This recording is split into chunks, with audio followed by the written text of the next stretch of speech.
That's made me believe in myself and that you are the only trustworthy thing that you'll ever have in your whole life. And that is such a powerful knowing. And to know that we have all the answers we ever need and the ability to heal and the ability to transform inside us is not anywhere else. It all begins by understanding the mind. I want to be happy now. I don't care about the future. I want to be happy right now. You are not alone. You are never, ever, ever alone in this. It's helped my voice grow and given me freedom to be creative on my own. I'm Christina Barcy. Welcome to Be Bold, Begin, a podcast dedicated to you, the creative, the healer, and the innovator. The topics and conversations we have here are designed to help you discover what might be getting in your way and offer you tools, techniques, and guidance to move through them. I live in the imposter's body more than I live in my own body. I don't have to feel like I don't deserve this. This is where creativity and healing intersect. If you decide to be bold and begin, you have the opportunity to feel humbled and empowered. I totally believe that. I'm a certified Kaizen Muse creativity coach, a certified Reiki energy healer, and an entrepreneur, artist, and presenter. I will share with you my experiences, my proven tools and techniques that helped me and my clients and loved ones shift and expand in the areas they most desired.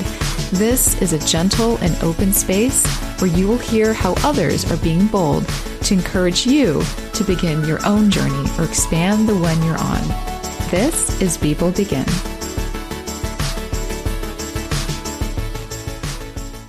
Hi, welcome back. This is Barcy, your host.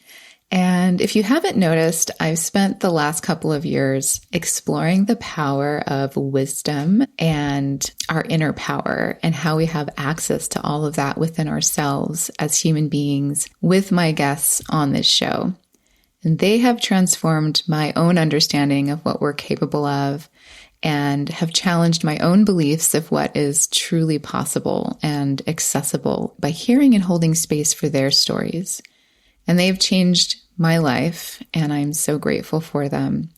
So some of these transformational stories belong to Christian de la Huerta, Cara Batar, Amy Novotny, Joseph Corella, Judy Rodman, Cheryl Foster, Vince Kramer, David Strickle, Claire Briglio, Jade Whaley, Dr. Troy Beyer, Lindsay Reiling, and Joanne Richards, just to name a few. I will put links to those episodes if you want to hear their stories. And today I have a guest with me who will add to this wealth of inspiration with her expertise and story.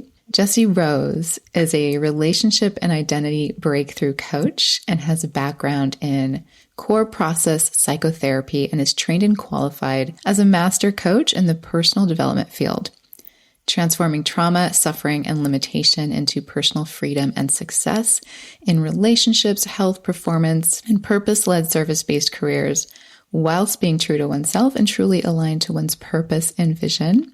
And in 2005, Jessie had a near-death experience that also hospitalized her for months. Her care consultant told her that she just had 24 hours to live and offered her no real hope of recovery. So Jessie had no choice but to come home to herself. She managed to internalize her strength and was able to make a miraculous and unexplainable recovery. Her experiences taught her that the human spirit and the human body are capable of far more than we think possible and to never give up. So welcome, Jess. Hi, Barcy. Nice to meet you. Thanks for having me. Absolutely. Thank you so much for joining me. I can't wait to hear more about your story and everything that you have to share about how you work with others. Okay. Yeah. I don't know. Where do you want to start? Yeah. So I feel like we have to start with your story, especially having a near-death experience. But can you tell us a little bit about what life was like before that and how that led you to that point? Yeah. I think, gosh, so much. And I have to try and remember we only have an hour to try and condense it down. So life was very different before. And I suppose I'd say I wasn't living my own life and was kind of swept up in the requirements of so many people. And I guess I was a people pleaser to a certain degree, which we're hearing a lot about at the moment, and well, I have done for a long time, but it's a big thing and it's a big deal, and it has a huge impact on our lives and our health. So there was so many things going on. There were some hereditary health patterns that were happening. There were some hereditary patterns in relationship senses that were happening and playing out in my life that had been in my mother's life and my grandmother's life, and it all happening at once. And I get to try and condense the story, really. There was a point in my life where there was an option to have children, but due to the existing health problems at the time, I was advised by an alternative health practitioner not to have children because of some health things that had happened in the past that I wasn't over yet. And in a nutshell, I was in a situation with a partner where I was forced to go with their ideas and to not listen to this practitioner who was actually qualified as a pathologist, who knew a lot about what was happening in my body at the time. And I was told, due to my health issues, I probably wouldn't fall pregnant very quickly. It might take years, but the first go, it happened. And then the trouble started, and the alternative health practitioner actually said not to have a child because it might cost me my life because of my health situation at the time. And unfortunately, there was something wrong with the baby. Her heart was too big due to a gene defect. And then the trouble started. Oh. And I realized a lot when I was in hospital that, again, I had been swept up in somebody else's requirements, and I didn't listen to myself. I didn't listen to my own guidance. I didn't listen to what was right for me because I was fearful of perhaps rejection and wanted to please other people, and I wanted to have children anyway. And while I was in the hospital, I was told I could barely walk into the hospital, and they were surprised I was walking due to what was happening inside after a scan. And the baby had actually died a month before, and my body had started attacking itself. And sorry to be graphic, but disintegrating my organs. And I was having organ failure, and I was told I had 24 hours to live. And there was something in that moment that made me, we all have this deep, deep survival mechanism within ourselves, I believe. And it's not that we ever want to go, it's that we always want a feeling to go, a bad feeling to go. Well, lots of these bad feelings were arising, and I was just faced with, no, I'm not going to. And it was just an instinctive process I went through, and I thought, no, my whole life has been, this is what's happening to you and this is what you're going to do. And I thought, no. It was just instinctual, although on paper there was absolutely no way I was going to survive. But during that process, I realized how much of my life had already been like that. But also I realized how much of our lives prep us for things that happen to us, events, substantial events that happen to us, and how we can use them to our benefit, and to help us through difficult times. And during that process, my lungs were filling with liquid slowly because my organs were all failing. But then there's something that happened in the past when I was a 3-month-old baby. I had a trauma which meant I couldn't breathe properly, which lasted for 4 years. So I had to learn how to breathe myself at that age. Wow. To try and help myself. So all I could do was breathe in and not breathe out. But I had to calm myself down to come out of that trauma response. And that was useful to me in hospital. So each moment was about getting through the next step, which meant for me surrendering to the fact that I was going to die. Absolutely. I had surrendered to that, which gave me a sense of peace and a sense of calm. But also it enabled me to pull on my own resources to get through the next minute and the next minute and the next minute, or even the next second, to help me through, what was happening to my body. And my surgeon at the time, he said, I'm not going to operate on you because you will die. And I said, well, let's do it and I'll die trying. So we went down straight away and I survived. But loads of things happened, so I didn't have any pain relief. They'd forgotten to give me that. They didn't put me to sleep enough, so I was awake during the operation. I mean, it couldn't have been more horrific.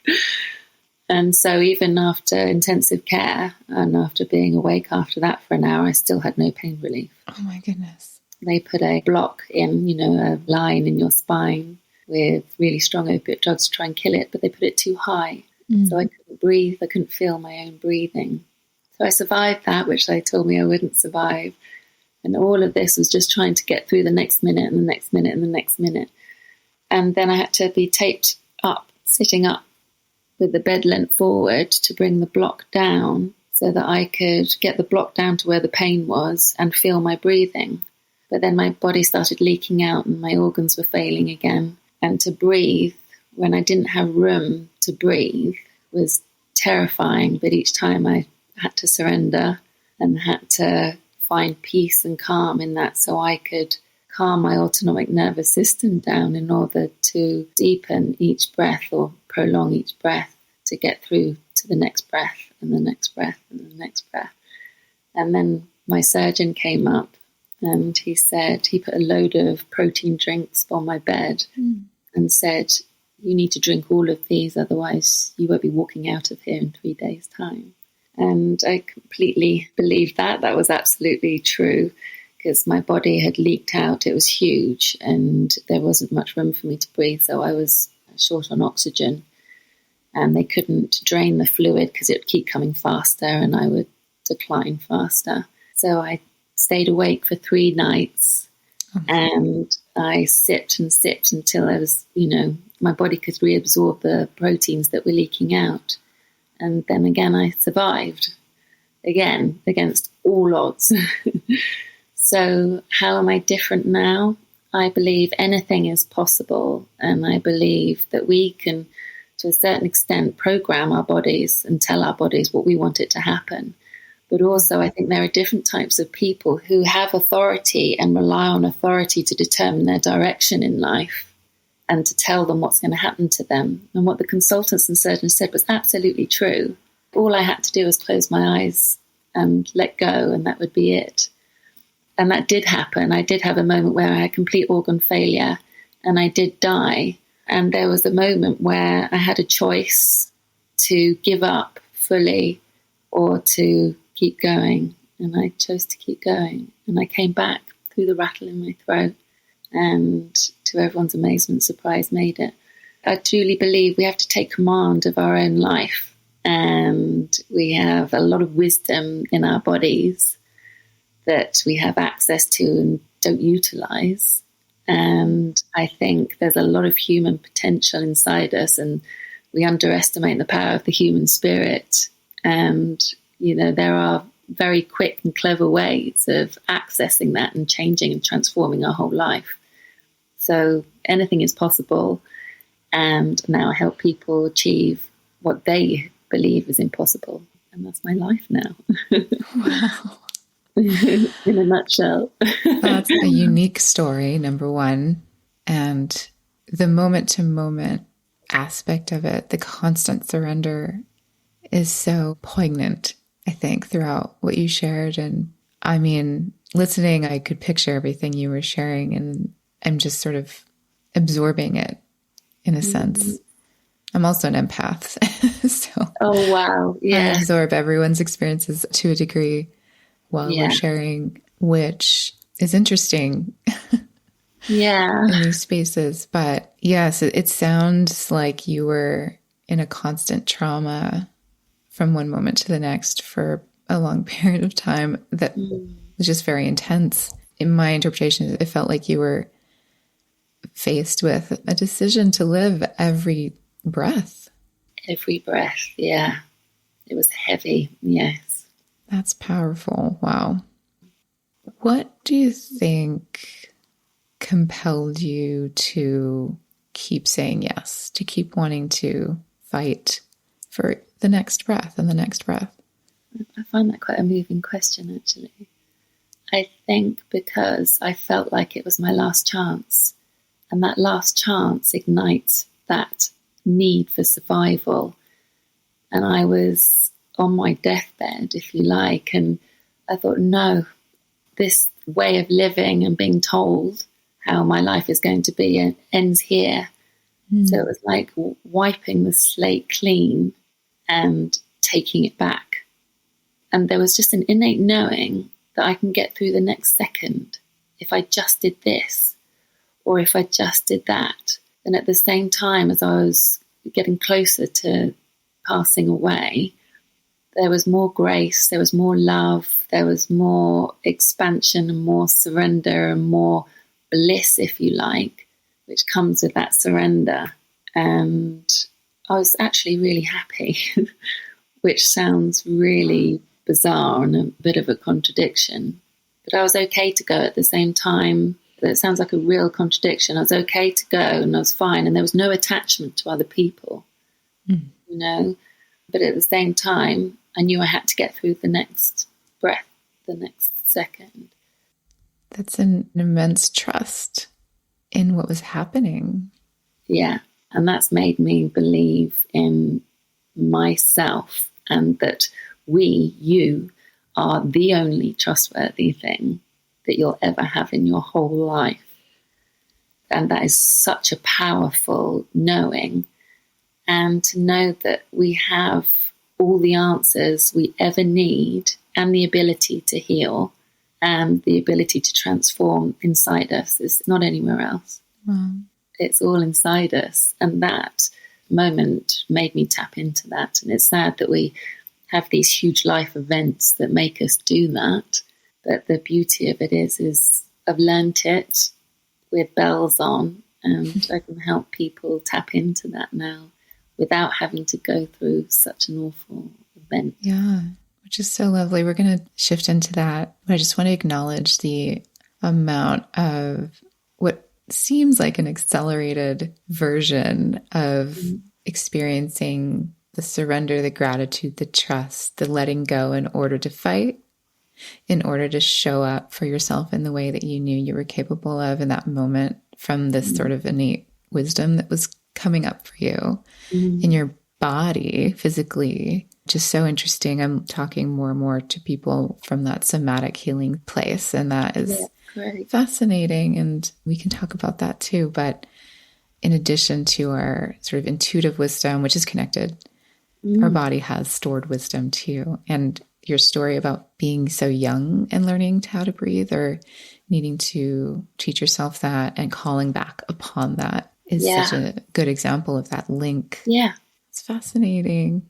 If we look at our lives and events where we found some trouble, and if you really look at it and analyze it, you'll probably find that something in your life earlier has helped you deal with that. Yeah. So there's so many ways we can keep going in directions of how to shift into the how, right? Like I do have a question around, because a lot of us, like you said, have experiences that sort of snap us into a new choice, for lack of a better way of saying that, like a moment that is a cumulative moment.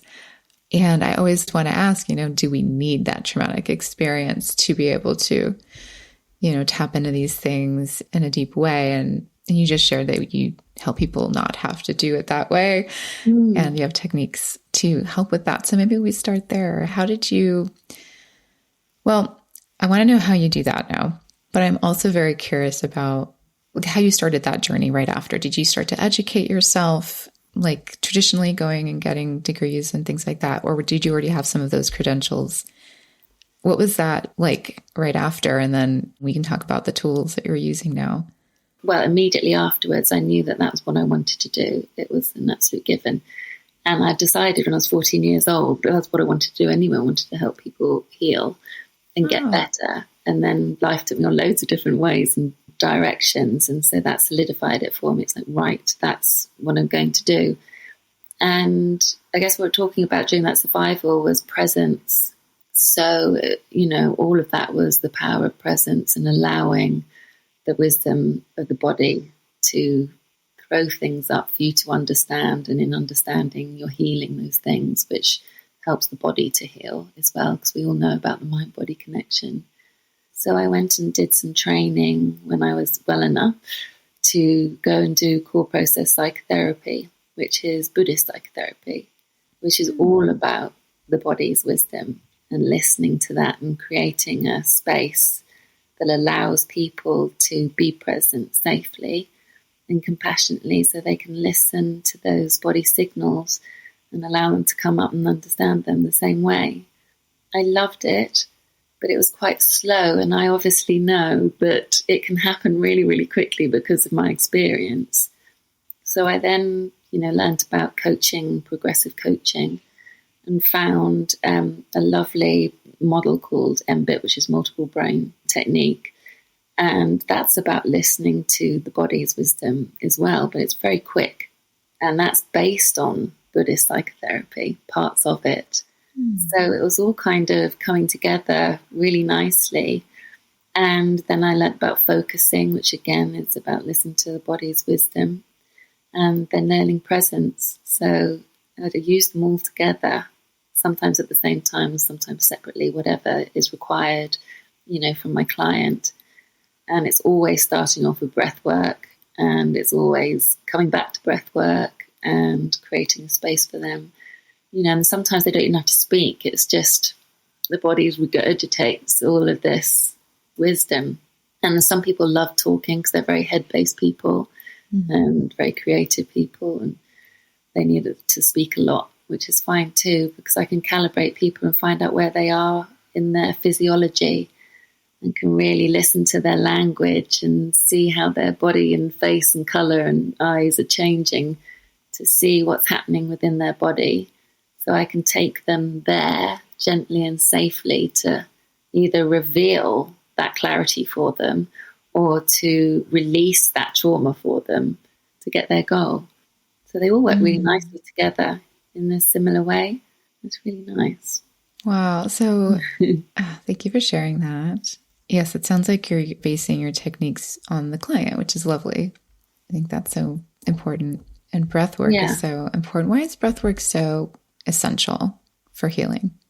It gets us into a coherent state and a meta state. So it means that you're connected to the body's experience. So most of the time, even when we're relaxed, we're in fight and flight mode. And when we're in fight and flight mode, we are absolutely cut off from our feelings. And we're out of alignment with what we're feeling, thinking, and need to do. And so breath work gets us into rest mode and gets us into a state of coherence where we are in alignment with the head, heart, and gut, or in other words, our feelings. And so that we can access them and understand them more clearly. So it's the messages coming up to the brain from the body rather than us looking in for the answers from the head down. So breath work develops that and helps you access that body wisdom. Interesting. I hadn't heard it put that way before, where we're accessing down when we connect. We're not accessing down. We're going down up. Okay. Yes. Yeah. That's what I meant. Thank you. Because so often we're looking up and thinking, aren't we? And we're thinking about what the question was and how we feel about it. And we'd always get the right answer. So we go the other way. So we get in the body and we get feeling rather than thinking about that feeling. We just feel it and allow it. And the wisdom automatically comes up and we get the answers from that to our head. Would you say that that is how maybe meditation begins to work, is through the breathing, through the connecting that way? Yeah, I do. I think breath work is key, though. I think there's lots of meditations where we just relax, don't we? And it's not always about breath work. And I do wonder, and I ask, how can you be really relaxed and connected? And then we're fighting so many thoughts. I've tried meditation lots before. I realized the importance of breath. And now I won't do meditation. I do breath work. Absolutely, all the time. And that's what I promote as well, because I find it's more powerful than just meditation alone. But meditation with powerful breath work, yeah, sure. Yeah. That's interesting. It's interesting to me for many reasons. One, personally, I always struggled with my breathing. Like when we even speak about breath, my breath starts to irregulate. Like I'm irregulating right now. Because we're talking about it. It's like overcognizing. Yeah. The concept of breathing. I've always done that. And my mom does it too. It becomes a source of anxiety or a trigger. Yeah. Yeah. It is, because our breath gets shallower, which makes us feel anxious. And those feelings make us have anxious thoughts, which make the breathing even shallower. So it becomes a vicious circle. So I say every time that happens, take a deep breath in for 2 seconds and breathe out for 10. And just imagine something sliding down a calm scale in your gut or something. I'm going to do that now. Yeah. And then just keep doing it. It's lovely. And you're going to hear my breath in the mic. Sorry, everyone. Yeah. And then center yourself in your tummy or in your gut, because that's very centering. I'm starting to get lightheaded from, again, overthinking the breathing. Yeah. Because I've always done it since I was small. That's so interesting. You can rewire that and breathe your way out of that. Breathing takes a lot of training, a lot of exercise, because our lungs aren't used to what I call coherent breathing. You know, it's a muscle that needs to be trained. And if we're so used to shallow breathing, it's restriction, you know, and that needs to be expanded and stretched. And you need to start pattern breaking with that as well. Yeah, that's one of my patterns. And it used to be one of mine too. Really? Yes.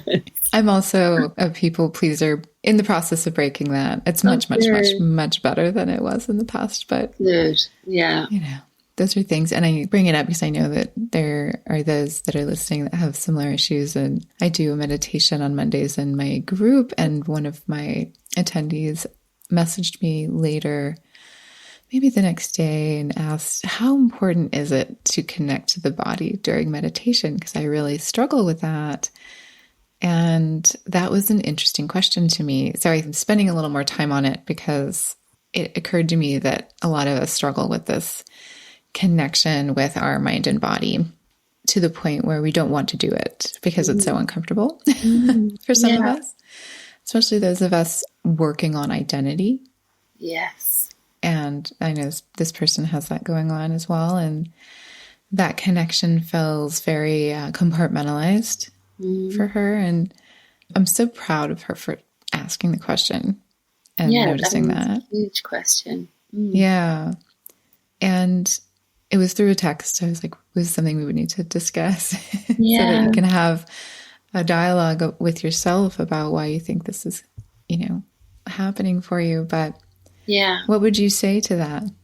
I would say so often the fear of facing that feeling is far greater than the actual feeling.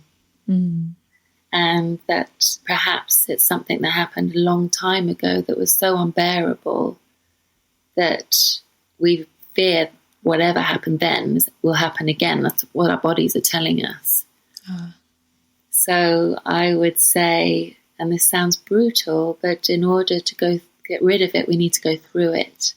And that can happen so quickly by surrendering. You know, we're talking about that surrender in a safe environment with you, you know, maybe if it's the two of you, and just allow her to slowly sink into that feeling. And there will be tears, there will be, or sobbing even, and that might go on for a long time, but that's your body. It's all held in that DNA.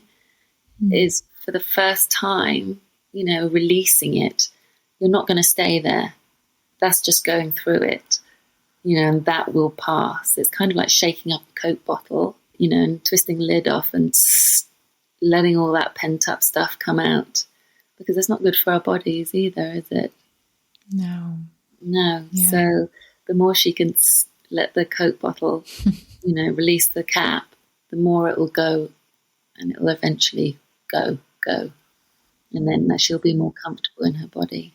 That's a wonderful imagery. That's a really good example. Yeah. Isn't it? We will understand. I think what you said about safe spaces is so important because so much of the world doesn't feel like a safe space for so many people, and for everyone in general, but for so many people specifically. And I think that has a lot to do with some of these disconnections that a lot of us feel with ourselves is there's no real safe space that we have permission to open the bottle and let it fizzle, right? Yeah. And trying to show up in perfection. Yeah. Gosh, there's so much to say about that. Yeah, if we've been somebody who's been outside our bodies most of our lives and used to functioning in a fight and flight mode, our body is an unsafe place to be in, so we feel. And, and there's so much pressure, to perform, isn't there? So much pressure to be okay. And especially with lockdown and everything that happened, there was even more disconnection, wasn't there? I don't know, for some people completely by themselves. And that kind of was insult to injury with this, feelings in our body being left alone with them, not understanding or not wanting to. And I've forgotten your question now. But I just think, and it's everything I stand for and stand by, is the only way out is in. And the only safe place is within you, underneath that frightening interference. And that is deep inside you. That is guttural. That's deep, deep wisdom. And I think it's important for everybody, just to be happy, just to have that place of peace and have that place of comfort and confidence and love and truth and authenticity. It's a good exercise to try. And if you're not safe on your own, be with someone who you are so safe with, who can allow you that.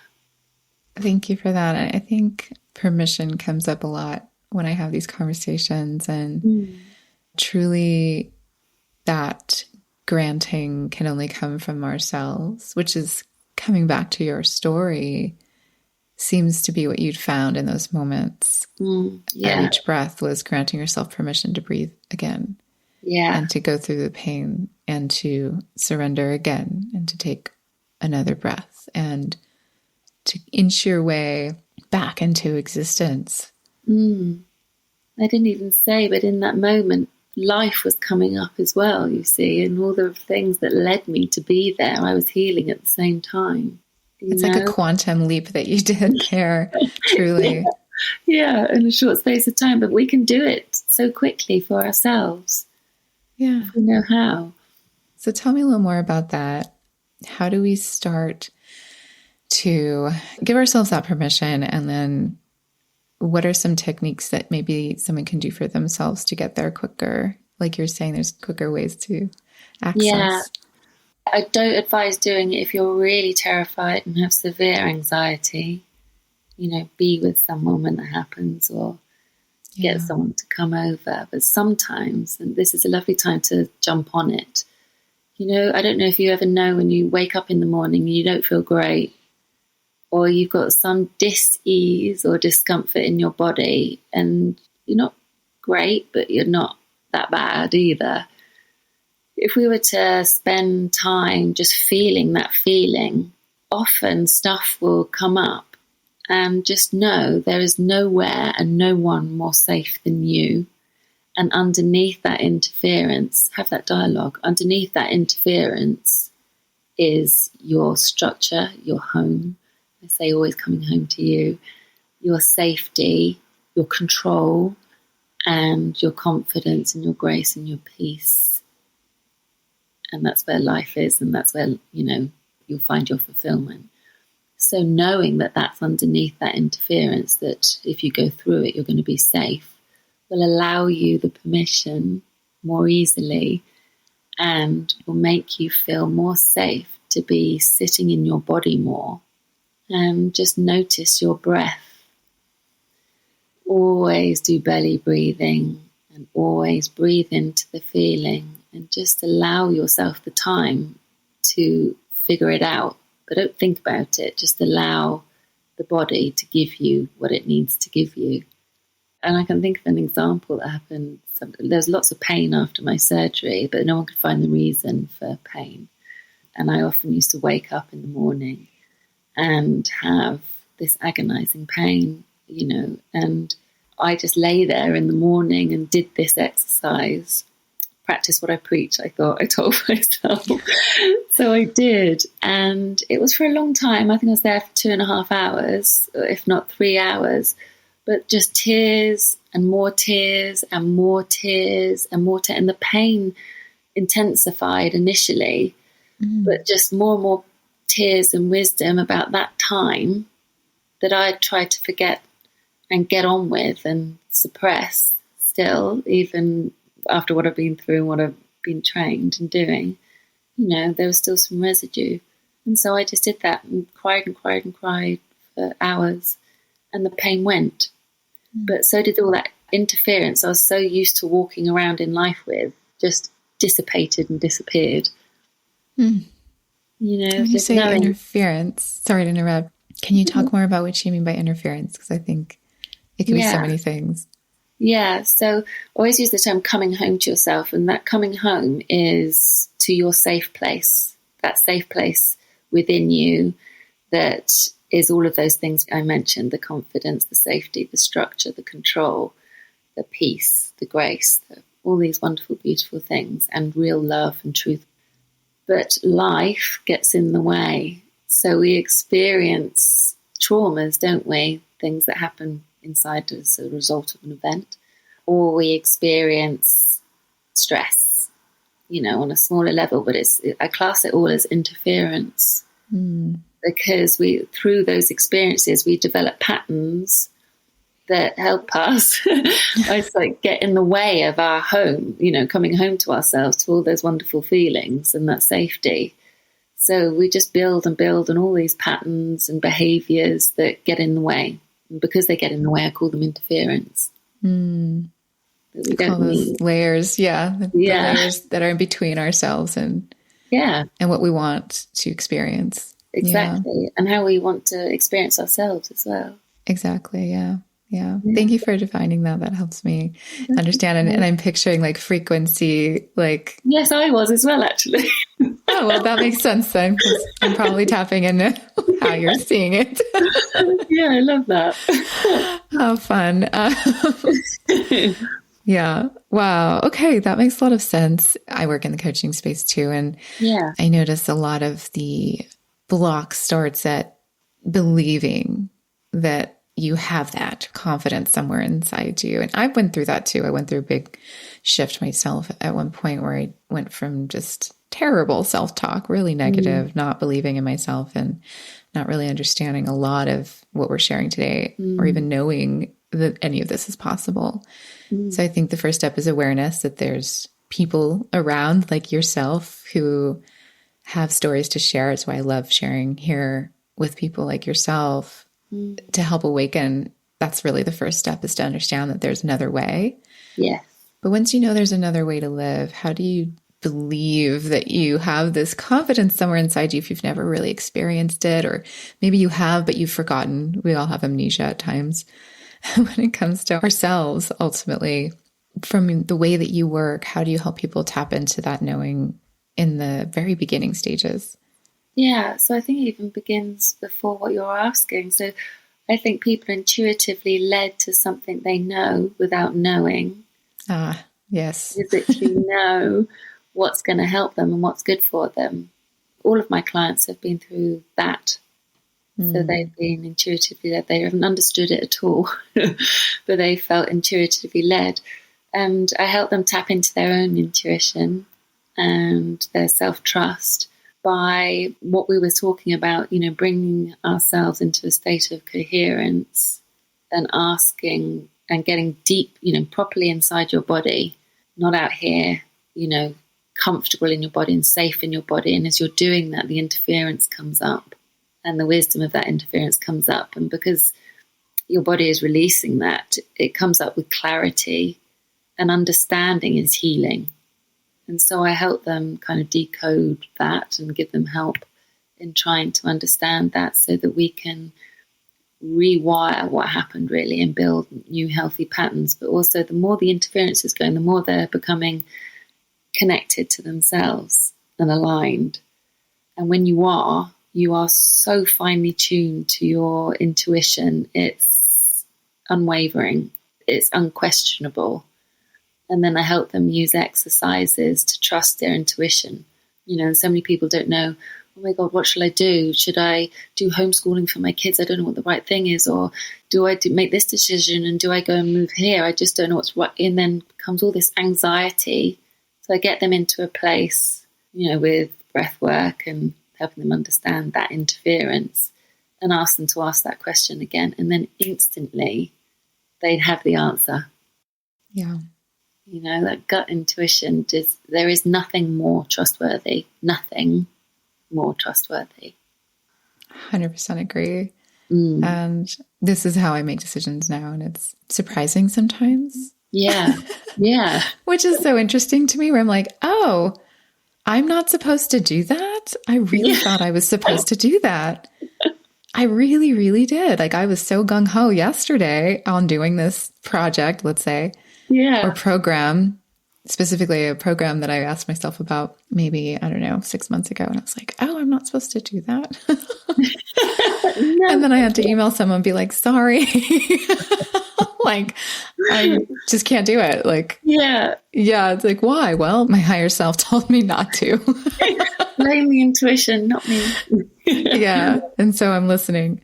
Yeah. It's like my old self would have made fun of me in saying that. Okay. Yeah. I would have called myself naive. I would have said, well, like someone who doesn't intellectualize enough, which is so interesting. I'm just kind of taking a trip back in my psyche and going, yeah. And I was so afraid of being classified that way that I stayed away from it. That was one of my blocks at the time, that I wouldn't allow myself to even go there in a lot of cases.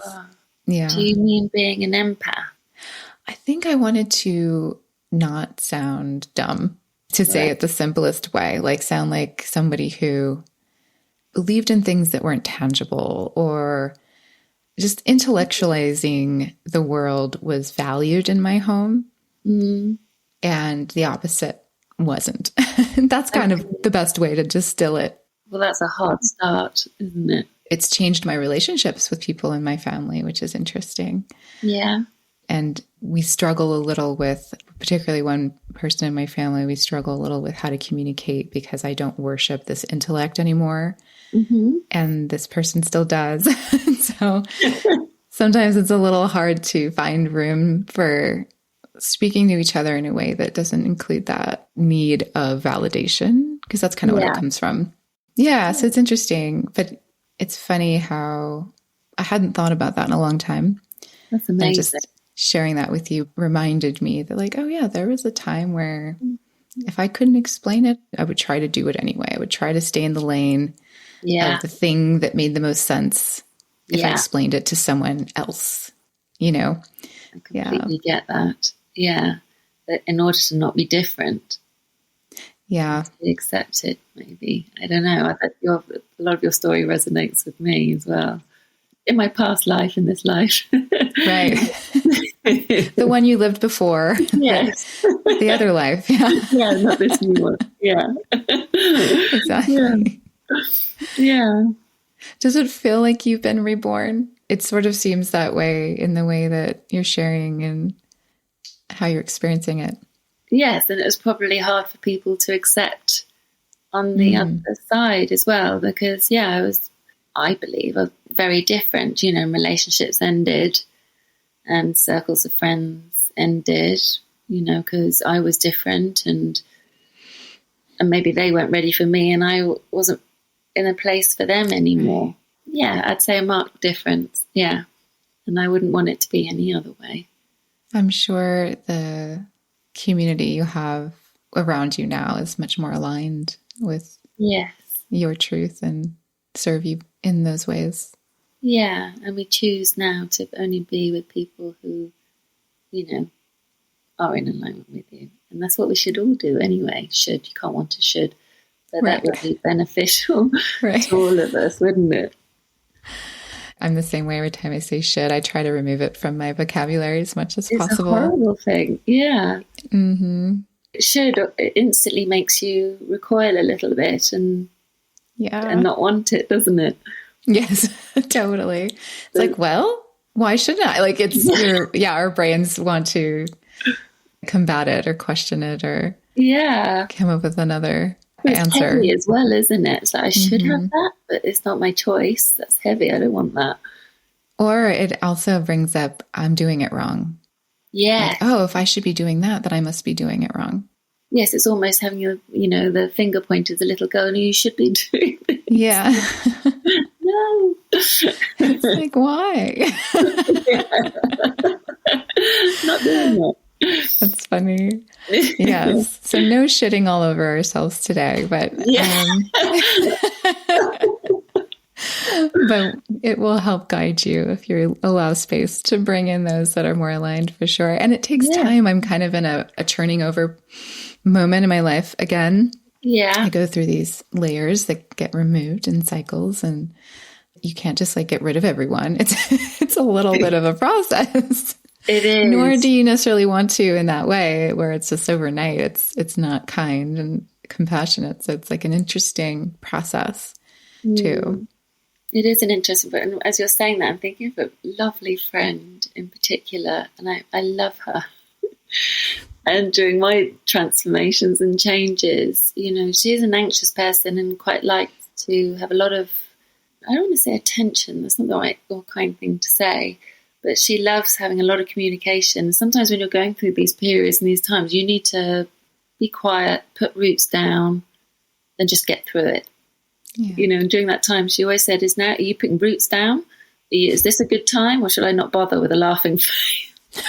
And we've sometimes gone through months and months or a year of that happening. And that is a real, true good friend. So I absolutely love her for that. And we're as thick as thieves now, She's honoring your boundaries. Yeah. Yeah.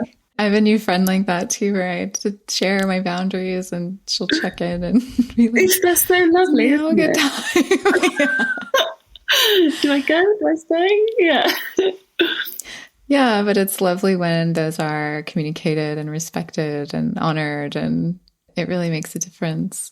There's a breath of fresh air. That's people really having you and caring for you and loving you in the way you need, isn't it? Exactly, yeah. It's a kind way. It's a mutual way, right? Like to find ways to honor each other's needs and yes, it is. Yeah. Support it. Yeah, that goes overlooked a lot in life, I think. Yeah, and I find that that's true in every relationship and business. Yeah. And business is such an interesting space to learn about yourself because it's a reflection of yourself.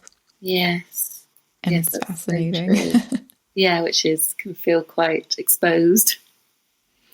Yeah, you learn fast in that environment as well, I think, when you are leading something like that or creating something like that. Yeah. That's why art, I think, is so useful in the healing space too. It's similar.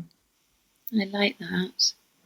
Yeah. You're making me think of something I listened to the other day, but that's a story for another day. Okay. I'd love to know, we shared a lot on all kinds of lovely things, but if there was one thing that you really want to make sure the listener understands from what we talked about today, what would that be?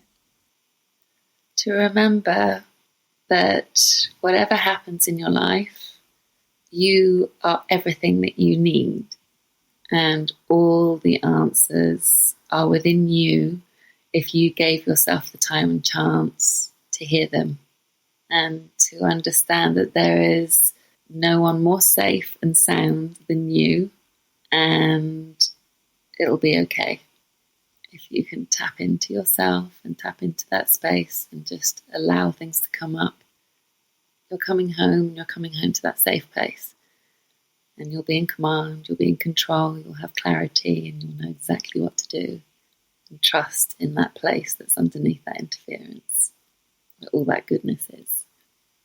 It's kind of an SOS first aid bit of advice in moments of chaos, I suppose. Mm. Thank you for that. It's okay. It's so beautiful. I know that's going to resonate. Mm-hmm. Do you want to share with us anything you're working on now and how we can connect with you? Yeah, so I just developed a program. I don't want to call it a program, call it a process. And that is called Self-Mastery. a self-mastery edit, I called it. And that is all about mastering what we've just said and what we've just spoken about. So many people walk through life with a thing. And you spoke about blocks, a thing, but it's just in the way of exactly where we want to go or what we want, whether that's in relationships or in business or having a creative project that you want to get underway, or just in who we are and how we're relating with ourselves and how we are with ourselves. And so it helps you to master the skills to be able to understand yourself and to access that place and remove all blocks. It sounds quite aggressive when you read it on my website, but it just means it can be really quick if you want it to be, and it's really safe. And it's a beautiful, safe way of learning who you are, what makes you tick, how to master your life on your terms and your feelings and your emotions and your relationships, your creativity, minus all the blocks that get in the way of that, and helping you to create an identity of your purpose that you perhaps want to monetize, or, have some clarity on that so you can just do away with the stuff that makes you procrastinate, makes you stay stuck, keeps you unhealthy or unhappy, and so you can get on with life. It's lovely, and it's just a short 6-hour, 6-week process, and most of it happens in the first session, and the rest is about supporting the ongoing progress. It's lovely, and it's at the heart of everything I do, which is all about relationship and our autonomic nervous system and coaching those. That's amazing. It sounds wonderful. Mm-hmm. Is it located on your website? Like, how does someone join? Yeah, so it's under coaching on my website. It's called the Self-Mastery Edit. And they can either go through that and I'll set up a new link because it's brand new. So I haven't set up the link yet. And by the time you hear this, it'll be set up. Or you can DM me on Instagram and say Self-Mastery, and I'll send you everything you need. And we can have a discovery call because everybody gets a free 30 to 45-minute call to really discover their needs and how I can help you and if we're a good fit. And even a lot happens in those as well, and they're free, those bits. It's wonderful. Thank you so much, Jess. This has been such a lovely, heartfelt conversation, and I just appreciate your presence and your honesty and authenticity here. And I appreciate you having me here in order to do that. It's been lovely.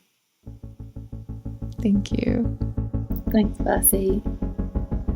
Thank you for listening to Be Bold Begin. We hope that these episodes inspire and empower you to take your next steps in your own intuitive journey towards a life or business that feels clear, authentic, and aligned. And if you're ready for more tools and guidance like courses and free events, then I'd love to invite you to my new Intuitive Creators Academy and Collective. It's free to join. Just follow the link in the show notes and remember to DM me once you get there to receive a special gift for being a listener of Be Bold Begin. I'll look forward to seeing you there.